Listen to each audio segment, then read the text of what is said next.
Ikalabing-dalawang kabanata.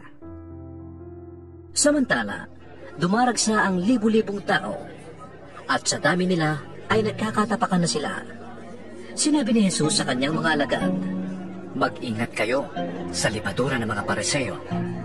Ang tinutukoy niya ay ang pagkukunwari ng mga Pariseo. Walang natatago na di malalantad, at walang nalilihim na di mabubunyag.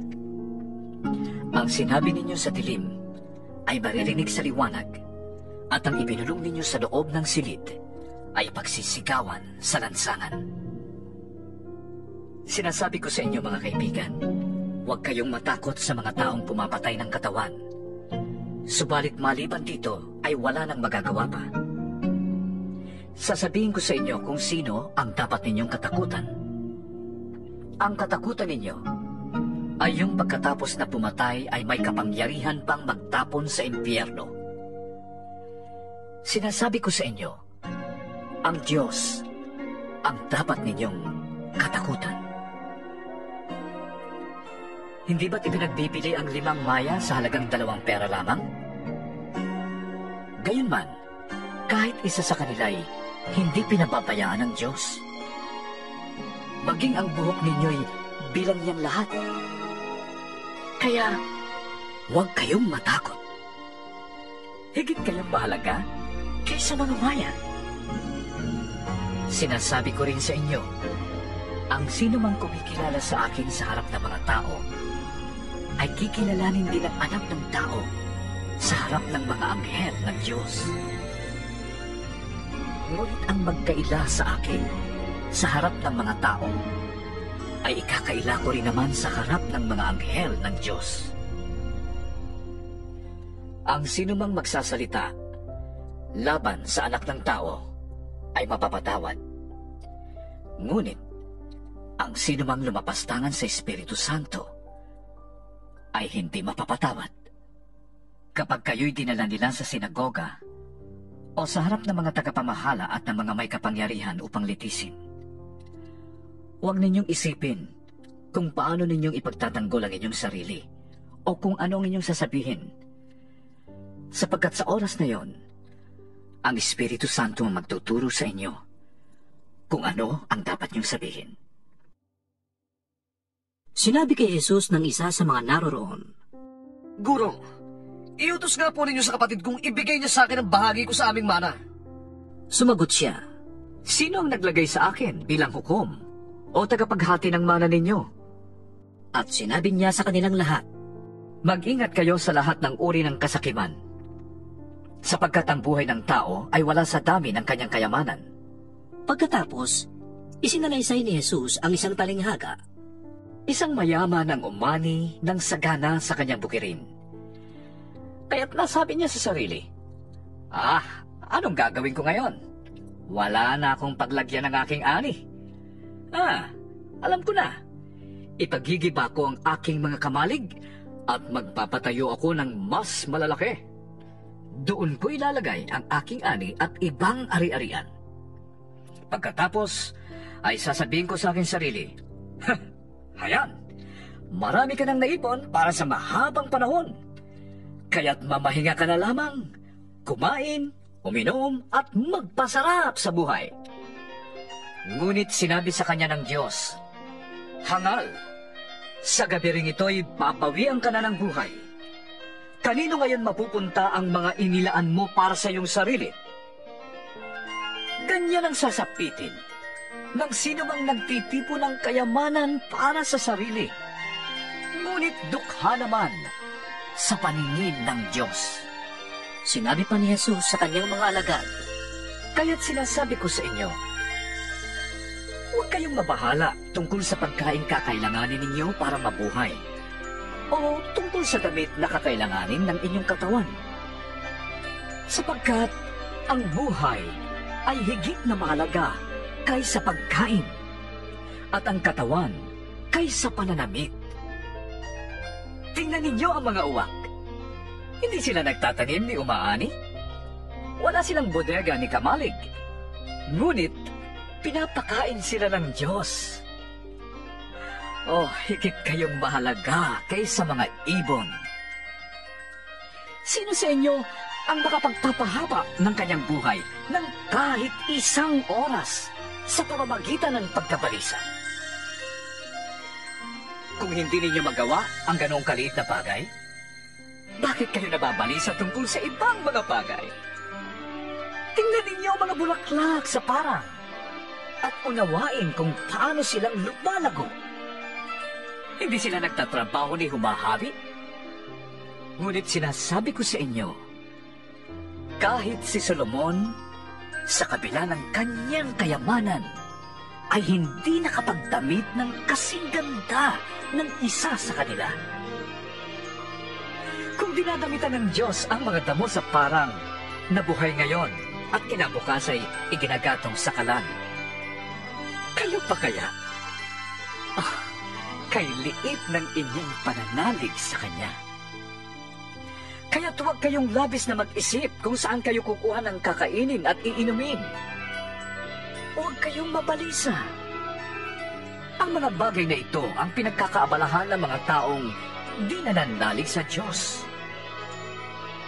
Alam ng inyong Ama na kailangan ninyo ang lahat ng yan. Kaya't pagsumikapan muna ninyo ng higit sa lahat na kayo'y pagharian ng Diyos at ibibigay niya sa inyo ang lahat ng inyong kailangan. Huwag kayong matakot, munting kawan, sapagkat ikinalulugod ng inyong Ama na ibigay sa inyo ang kaharian. Ipagbili ninyo ang inyong ari-arian at ipamahagi sa mga dukha ang pinagbilhan. Gumawa kayo ng mga sisidlang hindi naluluma at mag-impok kayo ng kayamanang hindi nawawala. Mag-impok kayo ng kayamanan sa langit, sapagkat dooy walang magnanakaw na pumapasok at bukbok na naninira. Sapagkat kung nasaan ang inyong kayamanan, ay naroon din ang inyong puso. Maging handa kayong lagi at panatilihing maliwanag ang inyong mga ilawan. Tumulad kayo sa mga utosang naghihintay sa pag-uwi ng kanilang Panginoon buhat sa kasalan, upang kung ito'y dumating at kumatok, ay mabuksan nila agad ang pinto. Mapalad ang mga utosang aabutang nagbabantay pagdating ng kanilang Panginoon. Sinasabi ko sa inyo, magbibihis siya. Ipaghahanda sila ng pagkain at pagsisilbihan. Mapalad sila kung marat na niyang handa sila, maging sa hating gabi o sa madaling araw man siya dumating. Tandaan ninyo ito, kung alam lamang ng Ama ng tahanan kung anong oras darating ang magnanakaw, hindi niya pababayaang makapasok ito. Kayo man ay dapat na humanda, sapagkat darating ang Anak ng Tao sa oras na hindi ninyo inaasahan. Itinanong ni Pedro, Panginoon, sinasabi po ba ninyo ang talinghagang ito para sa amin o para sa lahat? sumagot ang Panginoon, Sino nga ba ang tapat at matalinong katiwala? Sino ang alipin na pamamahalain ng kanyang Panginoon sa kanyang sambahayan upang magbigay sa ibang mga alipin ng kanilang pagkain sa takdang oras? Mapalad ang aliping madarat nang gumaganap ng tungkulin pag-uwi ng kanyang Panginoon. Sinasabi ko sa inyo, pamamahalain siya ng kanyang Panginoon sa lahat ng ari-arian ito. Ngunit kung sasabihin ng aliping yon sa kanyang sarili, matatagalan pa ang pag-uwi ng aking Panginoon, at dahil dito'y pagmamalupitan niya ang mga kasamahan niyang aliping lalaki at babae, at siya'y kakain, iinom at maglalasing. Darating ang kanyang Panginoon sa araw na hindi niya inaasahan at sa oras na hindi niya alam. Buong higpit siyang parurusahan ng kanyang Panginoon at isasama sa mga suwail.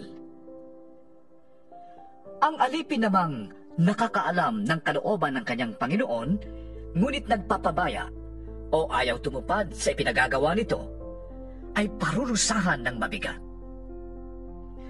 Ngunit ang aliping hindi nakakaalam ng kalooban ng kanyang Panginoon magkulang man siya sa kanyang tungkulin, ay parurusahan ng magaan. Ang binigyan ng maraming bagay ay hahanapan ng maraming bagay. At ang pinagkatiwalaan ng lalong maraming bagay ay pananagutin sa lalong maraming bagay. Naparito ako upang magdala ng apoy sa lupa at sana'y nagliliyab na ito. May isang bautismo na dapat kong danasin at ako'y napapagapag hanggat hindi ito nagaganap. Akala ba ninyo'y naparito ako upang magdala ng kapayapaan sa lupa? Sinasabi ko sa inyo, hindi kapayapaan ang dala ko, kundi pagkakabahabahagi. Mula ngayon, ang 5 sa isang sambahayan ay mahahati. 3 laban sa 2 at 2 laban sa 3. Ang ama laban sa anak na lalaki at ang anak na lalaki laban sa ama. Ang ina laban sa anak na babae at ang anak na babae laban sa ina. Ang biyanang babae laban sa manugang na babae at ang manugang na babae laban sa biyanang babae. Sinabi rin ni Jesus sa mga tao, Kapag nakita ninyong kumakapal ang ulap sa kanluran, sinasabi ninyong uulan. At ganun nga ang nangyayari. At kung umiihip ang hanging timog, ay sinasabi ninyong iinit. At nagkakaganoon nga. Mga mapagkunwari. Marunong kayong umunawa ng palatandaan sa lupa at sa langit. Bakit hindi ninyo nauunawaan ang mga tanda ng kasalukuyang panahon? Bakit hindi ninyo mapagpasyahan kung ano ang dapat ninyong gawin? Kapag ikaw ay isinakdal, makipag-ayos ka sa nagsasakdal sa iyo habang may panahon. Baka kalagkarin ka niya sa hukuman at ibigay ka ng hukom sa tanod at ibilanggo ka niya. Sinasabi ko sa iyo, hindi ka makakalabas doon hanggat hindi mo nababayaran ang kahuli-hulihang sentimo. 13 kabanata. Dumating noon ang ilang tao at ibinalita kay Jesus na ipinapatay ni Pilato ang ilang Galileo habang ang mga ito'y nag-aalay sa Diyos. Sinabi niya sa kanila, Akala ba ninyo, dahil sa sinapit ng mga taga-Galileyang yon ay sila na ang pinakamasama sa lahat ng mga taga-Galileya? Hindi. Ngunit sinasabi ko sa inyo, kapag hindi ninyo tinalikdan ang inyong mga kasalanan, mapapahamak din kayong lahat. At ang 18 namatay nang mabagsakan ng tore sa Siloe, sa akala ba ninyo'y higit silang makasalanan kaysa ibang naninirahan sa Jerusalem? Hindi. Ngunit sinasabi ko sa inyo, kapag hindi ninyo tinalikdan ang inyong mga kasalanan, mapapahamak din kayong tulad nila. Sinabi pa sa kanila ni Jesus ang talinghagang ito, May isang taong may tanim na puno ng igos sa kanyang ubasan. Minsan, tiningnan niya kung may bunga ang puno. Ngunit wala siyang nakita. Dahil dito, sinabi niya sa tagapag-alaga ng ubasan, 3 taon na akong pumaparito at naghahanap ng bunga sa puno ito, ngunit wala akong makita. Putulin mo na. Nakakasikip lang yan. Ngunit sumagot ang tagapag-alaga, Huwag po muna nating putulin sa taong ito. Hukayin ko ang palibot at lalagyan ng pataba. Baka po sakaling mamunga na sa darating na taon. Kung hindi pa, ipaputol na po ninyo. Isang araw ng pamamahinga, si Jesus ay nagtuturo sa isang sinagoga. May isang babae roon na 18 taon nang may karamdamang likha na isang masamang espiritu. Siya'y hukot na hukot at hindi na makauna. Nang siya'y makita ni Jesus, tinawag siya at sinabi sa kanya, Magaling na kayo. Ipinatong ni Jesus ang kanyang mga kamay sa babae. At noon di gumaling ang babae at nagpuri sa Diyos. Ngunit nagalit ang tagapamahala ng sinagoga sapagkat nagpagaling si Jesus sa araw ng pamamahinga. Kaya't sinabi niya sa mga tao, May 6 na araw na inilaan upang kayo'y magtrabaho. Sa mga araw na yon kayo pumarito upang kayo mapagaling sa inyong mga sakit. Huwag sa araw ng pamamahinga. Sinagot siya ng Panginoon. Mga mapagkunwari, hindi ba't kinakalag ninyo sa sabsaban ang inyong baka o asno at dinadala sa painuman kahit sa araw ng pamamahinga? Ang anak na ito ni Abraham ay ginapos ni Satanas sa loob ng 18 taon. Hindi ba dapat na siya'y kalagan kahit sa araw ng pamamahinga? Napahiya ang lahat ng kumakalaban kay Jesus sa sagot niyang ito. Natuwa naman ang mga tao dahil sa lahat ng kahangahangang bagay na ginawa niya. Sinabi ni Jesus, Ano ang katulad ng paghahari ng Diyos? Saan ko ito ihahambing? Ang katulad nito'y isang buto ng mustasa na itinanim ng isang tao sa kanyang halamanan. Ito'y lumaki hanggang sa maging isang punong kahoy. At ang mga ibon ay nagpupugad sa mga sanga nito. sinabi pa ni Jesus, Saan ko itutulad ang paghahari ng Diyos? Ito'y katulad ng pampaalsa na inihalo ng isang babae sa 3 takal na harina. Kaya't umalsa ang buong masa. Nagpatuloy si Jesus sa kanyang paglalakbay at siya'y nagtuturo sa bawat bayan at nayon na kanyang dinaraanan papuntang Jerusalem. May nagtanong sa kanya, Ginoo, kakaunti po ba ang maliligtas? Sinabi niya sa kanila, Pagsikapan ninyong makapasok sa makipot na pintuan. Sinasabi ko sa inyo, marami ang magpipilit na pumasok, ngunit hindi makakapasok. Kapag ang pinto ay isinara na ng puno ng sambahayan, magtitiis kayong nakatayo sa labas at katok ng katok. Sasabihin ninyo, Panginoon, papasukin po ninyo kami. Ngunit sasabihin niya sa inyo, hindi ko kayo nakikilala. Sasabihin naman ninyo, kumain po kami at uminom na kasalo ninyo at nagturo pa kayo sa aming mga lansangan. Sasabihin naman niya, hindi ko kayo nakikilala. Lumayo kayo sa akin, kayong lahat na mapaggawa ng masama. Tatangis kayo at magngangalit ang mga ngipin kapag nakita ninyong nasa kaharian ng Diyos sina Abraham, Isaac at Jacob at ang lahat ng propeta, at kayo na may ipinagtabuyan sa labas. Darating ang mga tao buhat sa silangan at sa kanluran, sa hilaga at sa timog, at dudulog sa handaan sa kaharian ng Diyos. Tunay ngang may nahuhuling mauuna at may nauunang mahuhuli. dumating noon ang ilang Pariseyo at sinabi nila kay Jesus, Umalis na kayo rito, sapagkat ibig kayong ipapatay ni Herodes. Subalit sumagot siya, Sabihin ninyo sa asong gubat na yon na nagpapalayas pa ako ngayon ng mga demonyo at nagpapagaling ng mga may sakit. Gayon din ang gagawin ko bukas, at sa 3 araw ay tatapusin ko ang aking gawain. Ngunit dapat akong magpatuloy sa aking lakad ngayon, bukas at sa makalawa, sapagkat hindi dapat mamatay sa labas ng Jerusalem ang isang propeta. Jerusalem! Jerusalem! Pinapatay mo ang mga propeta at pinapato ang mga sinugo ko sa iyo. Ilang beses kong sinikap na kupkupin ang iyong mga anak, gaya ng paglukob ng isang inahin sa kanyang mga sisiw. Ngunit ayaw mo, kaya't pababayaan ng lubusan ng iyong templo. Sinasabi ko sa iyo, hindi mo na ako makikita hanggang sa dumating ang oras na sasabihin mo, pagpalain nawa ang dumarating sa pangalan ng Panginoon. 14 na kabanata.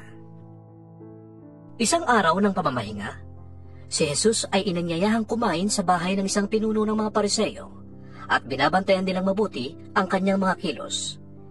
Lumapit kay Jesus ang isang taong minamanas, kaya tinanong niya ang mga Pariseyo at ang mga dalubhasa sa kautusan. Naaayon ba sa kautusan ang magpagaling sa araw ng pamamahinga o hindi? Ngunit hindi sila umimik, kaya't hinawakan ni Jesus ang may sakit. Pinagaling ito at saka pinauwi. Pagkatapos, sinabi niya sa kanila, Kung kayo'y may anak o bakang nahulog sa balon, hindi ba ninyo ito iaahon agad kahit araw ng pamamahinga? at hindi sila nakasagot sa tanong na ito. Napansin ni Jesus na ang pinipili ng mga panauhin ay ang mga upuang pandangal. Kaya't sinabi niya ang talinghagang ito sa kanila. Kapag inanyayahan ka sa isang kasalan, huwag ka agad uupo sa upuang pandangal.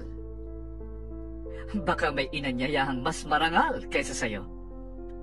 Baka lapitan ka na nag-anyaya sa inyong dalawa at sabihin sa'yo, maaari bang ibigay mo ang upuang yan sa taong ito? Sa gayon, mapapahiya ka at doon ka uupo sa pinakaabang upuan.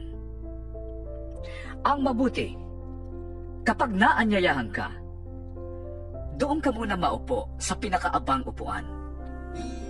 Kapag lumapit sa iyo ang nag-anyaya at kanyang sinabi, kaibigan, dito ka sa kabisera.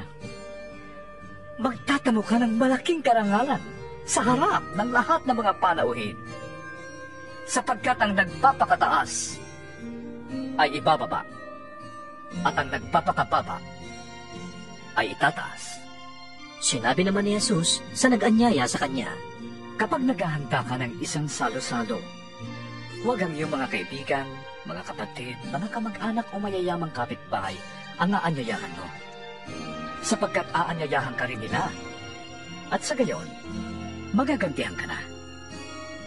Salib, kung ikaw ay maghahanda, ang anyayahan mo ay ang mga mahihirap, mga lumpo, mga pilay, at mga bulag. Kapag ganito ang ginawa mo, magiging mapalad ka. Sapagkat hindi man sila makaganti sa iyo, ang Diyos ang gaganti sa iyo sa muling pagkabuhay ng mga banal. narinig ito ng isa sa mga kasalo niya roon, at sinabi sa kanya, Mapalad ang makakasalo sa hapag sa kaharian ng Diyos. Sumagot si Jesus, Isang lalaki ang naghanda ng isang malaking salo-salo, at marami siyang inanyayahan. Nang dumating ang oras ng handaan, inutusan niya ang kanyang mga alipin at ipinasabi sa mga inanyayahan, Halina kayo, handa ng lahat. Ngunit, nagdahilan silang lahat. Ang sabi ng una, nakabili ako ng bukid at kailangan ko itong puntahan. Kayo na sana bahalang magpaumanhin sa akin. Sinabi naman ng isa, nakabili ko ng 5 pares na turong pang-araro at kailangan kong masubukan ng mga yon. Kayo na sana ang bahalang magpaumanhin sa akin. Sinabi naman ng isa pa, ako'y bagong kasal, kaya't hindi ako makakadalo. Bumalik ang alipin at ibinalita ito sa kanyang Panginoon. Naggalit ang Panginoon at sinabi sa alipin, Madali, lumabas ka sa mga lansangan at makikipot na daan ng lungsod at isama mo rito ang mga mahihirap, mga lumpo, mga bulag at mga pilay.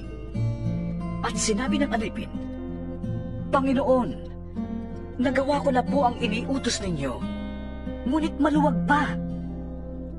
Kaya't sinabi ng Panginoon sa alipin, Lumabas ka sa mga lansangan at sa mga daan at pilitin mong pumarito ang sinumang makita mo upang mapuno ang aking bahay.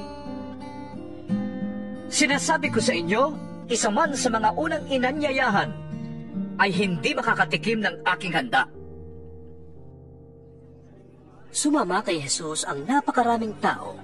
Humarap siya sa kanila at kanyang sinabi, Hindi maaaring maging alagad ko ang sino mang umiibig sa kanyang ama at ina, asawa at mga anak, mga kapatid, at maging sa sarili niyang buhay ng higit sa akin. Ang ayaw magpasa ng sarili niyang krus at sumunod sa akin, ay hindi maaaring maging alagad ko. Kung ang isa sa inyo ay nagbabalak na magtayo ng tore, hindi ba siya mauupo muna upang magplano at kwentahin kung magkano ang magagastos niya upang matiyak kung may sapat siyang pera para maipatapos ang kanyang ipapatayo? Baka matapos mailagay ang mga pundasyon, ay hindi naman mayari ang tore. Siya'y kukutsain lamang ng lahat ng makakakita niyon. Sasabihin nila, ang taong ito'y nagsimulang magtayo, ngunit hindi naman naipatapos. O sinong hari na makikipagdigma sa kapwa-hari ang hindi muna mauupo upang pag-aralang mabuti kung ang 10,000 kawal niya ay maisasagupa sa kalaban na may 20,000 kawal. At kung hindi niya kaya, malayo pa ang kalaban, ay magsusugo na siya ng mga kinatawan upang makipagkasundo. Gayon din naman, hindi maaaring maging alagad ko ang sino man kung hindi niya tatalikuran ang lahat sa kanyang buhay. Mabuti ang asin. Ngunit, kung ito'y mawala ng alat, paano ba ito mapapaalat na muli?